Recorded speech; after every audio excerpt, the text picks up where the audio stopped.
Good morning. It's John, the motorcycles, music, and money guy, going a little bit off topic this morning. Last night I was doing some cooking with some green onions or scallions. They're pretty close to the same thing. There's a slight difference. Won't get into that. I'm not an expert on that, but you can actually regrow your green onion tops. Last night I had two of these, so I cut the whites all the way down on one, but I left this one about 3, 4 inches long.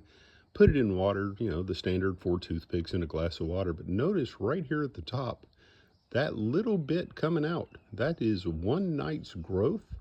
The idea is here you let it grow till it has about a 4 inch, maybe 4 or 5 inch shoot, and you then plant it either in a pot or your garden. And then you cut it when the greens get tall enough and you need to use them, you cut them down back to the ground level, and you have almost a perpetual supply of green shoots. Obviously, one's not going to provide that much, but this is just kind of the experiments to get started. So, hey, there's always fun kind of mess around, try different things. Have a great day.